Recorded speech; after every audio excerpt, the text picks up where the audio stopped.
La Bible en un an, la 16e journée, le livre de la Genèse, chapitre 32, verset 23, au chapitre 34, verset 31, le livre des Psaumes, chapitre 14, versets 1 à 7, le livre des Proverbes, chapitre 3, versets 9 et 10, l'évangile de Marc, chapitre 10, versets 32 à 53.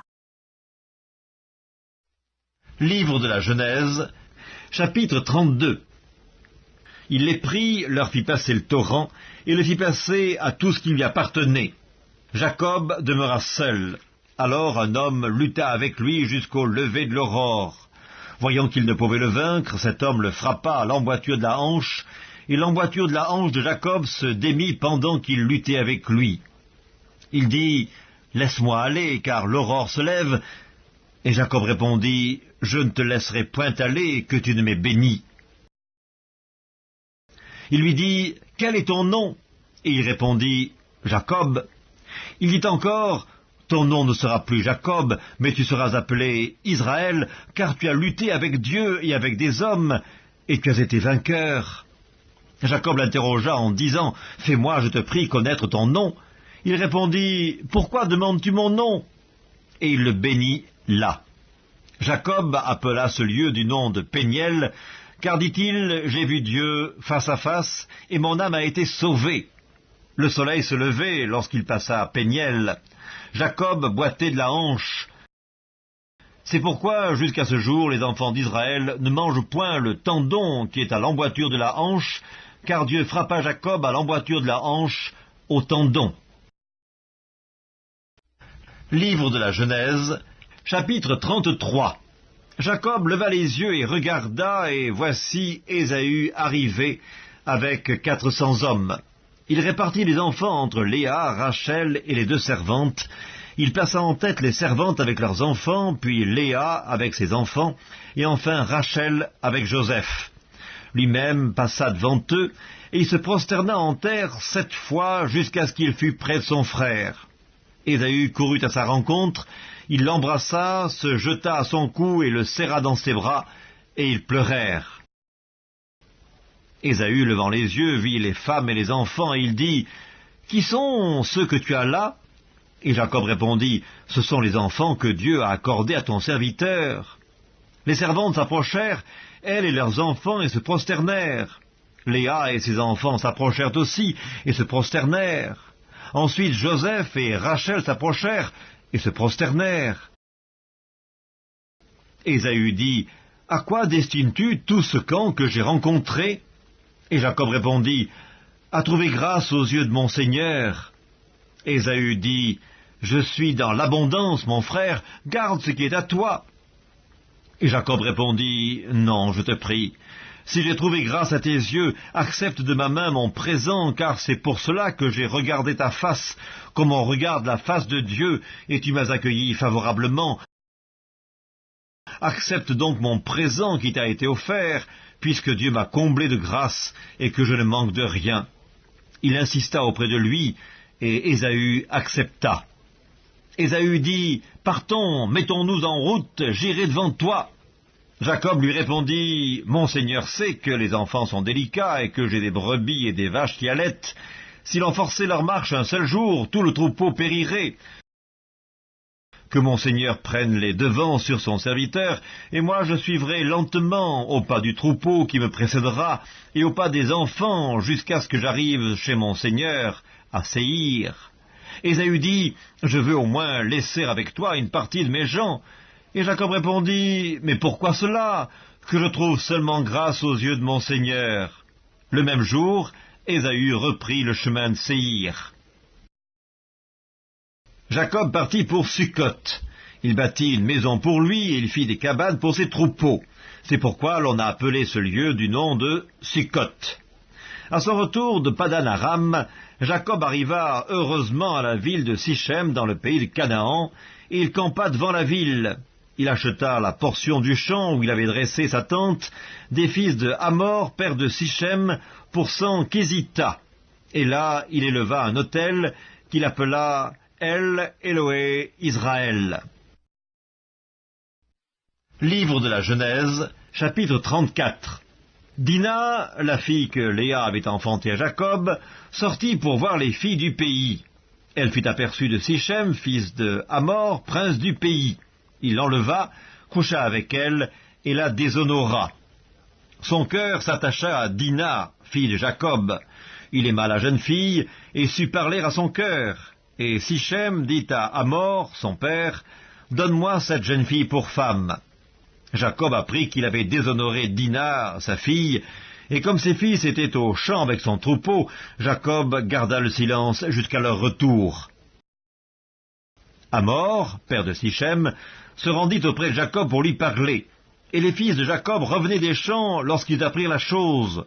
Ces hommes furent irrités et se mirent dans une grande colère, parce que Sichem avait commis une infamie en Israël, en couchant avec la fille de Jacob, ce qui n'aurait pas dû se faire. Hamor leur adressa ainsi la parole, « Le cœur de Sichem, mon fils, s'est attaché à votre fille. Donnez-la lui pour femme, je vous prie. Alliez-vous avec nous, vous nous donnerez vos filles, et vous prendrez pour vous les nôtres. Vous habiterez avec nous, et le pays sera à votre disposition. Restez pour y trafiquer, et pour y acquérir des propriétés. » Sichem dit au père et aux frères de Dina, « Que je trouve grâce à vos yeux, et je donnerai ce que vous me direz. Exigez de moi une forte dot et beaucoup de présents, et je donnerai ce que vous me direz, mais accordez-moi pour femme la jeune fille. » Les fils de Jacob répondirent, et parlèrent avec ruse à Sichem et à Hamor son père, parce que Sichem avait déshonoré Dina leur sœur. Ils lui dirent, « C'est une chose que nous ne pouvons pas faire, que de donner notre sœur à un homme incirconcis, car ce serait un opprobre pour nous. Nous ne consentirons à votre désir qu'à la condition que vous deveniez comme nous, et que tout mâle parmi vous soit circoncis. Nous vous donnerons alors nos filles, et nous prendrons pour nous les vôtres. Nous habiterons avec vous, et nous formerons un seul peuple. Mais si vous ne voulez pas nous écouter et vous faire circoncire, nous prendrons notre fille, et nous nous en irons. » Leurs paroles eurent l'assentiment de Hamor et de Sichem, fils de Hamor. Le jeune homme ne tarda pas à faire la chose, car il aimait la fille de Jacob. Il était considéré de tous dans la maison de son père. Hamor et Sichem, son fils, se rendirent à la porte de leur ville, et ils parlèrent ainsi aux gens de leur ville. « Ces hommes sont paisibles à notre égard, qu'ils restent dans le pays et qu'ils y trafiquent. Le pays est assez vaste pour eux. Nous prendrons pour femmes leurs filles, et nous leur donnerons nos filles. Mais ces hommes ne consentiront à habiter avec nous pour former un seul peuple, qu'à la condition que tout mâle parmi nous soit circoncis, comme ils sont eux-mêmes circoncis. Leurs troupeaux, leurs biens et tout leur bétail ne seront-ils pas à nous? Acceptons seulement leurs conditions pour qu'ils restent avec nous. » Tous ceux qui étaient venus à la porte de la ville écoutèrent Hamor et Sichem son fils, et tous les mâles se firent circoncire, tous ceux qui étaient venus à la porte de la ville. Le troisième jour, tandis qu'ils étaient souffrants, les deux fils de Jacob, Simeon et Lévi, frères de Dina, prirent chacun leur épée, tombèrent sur la ville qui se croyait en sécurité, et tuèrent tous les mâles. Ils passèrent aussi au fil de l'épée Hamor et Sichem son fils. Ils enlevèrent Dina de la maison de Sichem, et ils sortirent. Les fils de Jacob se jetèrent sur les morts, et pillèrent la ville, parce qu'on avait déshonoré leur sœur. Ils prirent leurs troupeaux, leurs bœufs et leurs ânes, ce qui était dans la ville et ce qui était dans les champs. Ils emmenèrent comme butin toutes leurs richesses, leurs enfants et leurs femmes, et tout ce qui se trouvait dans les maisons. Alors Jacob dit à Simeon et à Lévi, « Vous me troublez en me rendant odieux aux habitants du pays, aux Cananéens et aux Phérésiens. Je n'ai qu'un petit nombre d'hommes. Ils se rassembleront contre moi, ils me frapperont et je serai détruit, moi et ma maison. » Ils répondirent, « Traitera-t-on notre sœur comme une prostituée ?» Psaume 14, au chef des chantres de David. L'insensé dit en son cœur, « Il n'y a point de Dieu. » Ils se sont corrompus, ils ont commis des actions abominables, il n'en est aucun qui fasse le bien. L'Éternel du haut des cieux regarde les fils de l'homme, pour voir s'il y a quelqu'un qui soit intelligent, qui cherche Dieu. Tous sont égarés, tous sont pervertis, il n'en est aucun qui fasse le bien, pas même un seul. Tous ceux qui commettent l'iniquité ont-ils perdu le sens? Ils dévorent mon peuple, ils le prennent pour nourriture, ils n'invoquent point l'Éternel. C'est alors qu'ils trembleront d'épouvante, quand Dieu paraîtra au milieu de la race juste. Jeter l'opprobre sur l'espérance du malheureux, l'Éternel est son refuge. Oh, qui fera partir de Sion la délivrance d'Israël, quand l'Éternel ramènera les captifs de son peuple? Jacob sera dans l'allégresse, Israël se réjouira. Livre des Proverbes, chapitre 3. Honore l'Éternel avec tes biens et avec les prémices de tout ton revenu, alors tes greniers seront remplis d'abondance, et tes cuves regorgeront de moût. Évangile selon Marc, chapitre 10. Ils étaient en chemin pour monter à Jérusalem, et Jésus allait au-devant d'eux. Les disciples étaient troublés, et le suivaient avec crainte. Et Jésus prit de nouveau les 12 auprès de lui, et commença à leur dire ce qui devait lui arriver. Voici, nous montons à Jérusalem, et le Fils de l'homme sera livré aux principaux sacrificateurs et aux scribes. Ils le condamneront à mort, et ils le livreront aux païens, qui se moqueront de lui, cracheront sur lui, le battront de verges et le feront mourir, et 3 jours après, il ressuscitera. Les fils de Zébédée, Jacques et Jean, s'approchèrent de Jésus et lui dirent, « Maître, nous voudrions que tu fisses pour nous ce que nous te demanderons. » Il leur dit, « Que voulez-vous que je fasse pour vous ?» « Accorde-nous, lui dirent-ils, d'être assis l'un à ta droite et l'autre à ta gauche, quand tu seras dans ta gloire. » Jésus leur répondit, « Vous ne savez ce que vous me demandez. Pouvez-vous boire la coupe que je dois boire, ou être baptisé du baptême dont je dois être baptisé? » Nous le pouvons, dirent-ils. Et Jésus leur répondit, « Il est vrai que vous boirez la coupe que je dois boire, et que vous serez baptisés du baptême dont je dois être baptisé. Mais pour ce qui est d'être assis à ma droite ou à ma gauche, cela ne dépend pas de moi, mais ne sera donné qu'à ceux à qui cela est réservé. » Les 10, ayant entendu cela, commencèrent à s'indigner contre Jacques et Jean.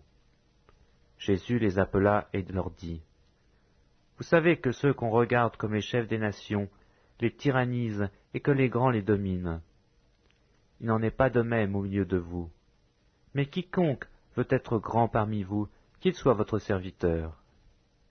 Et quiconque veut être le premier parmi vous, qu'il soit l'esclave de tous. Car le Fils de l'homme est venu, non pour être servi, mais pour servir, et donner sa vie comme la rançon de plusieurs. » Ils arrivèrent à Jéricho, et lorsque Jésus en sortit, avec ses disciples et une assez grande foule, le fils de Timée, Bartimée, mendiant aveugle, était assis au bord du chemin. Il entendit que c'était Jésus de Nazareth, et il se mit à crier, « Fils de David, Jésus, aie pitié de moi !» Plusieurs le reprenaient pour le faire taire, mais il criait beaucoup plus fort, « Fils de David, aie pitié de moi !» Jésus s'arrêta et dit, « Appelez-le. » Ils appelèrent l'aveugle en lui disant, « Prends courage, lève-toi, il t'appelle. » L'aveugle jeta son manteau et se leva d'un bond, vint vers Jésus. Jésus, prenant la parole, lui dit, « Que veux-tu que je fasse ?» « Rabboni, lui répond l'aveugle, « que je recouvre la vue. » Et Jésus lui dit, « Va, ta foi t'a sauvé. » Aussitôt il recouvra la vue et suivit Jésus dans le chemin.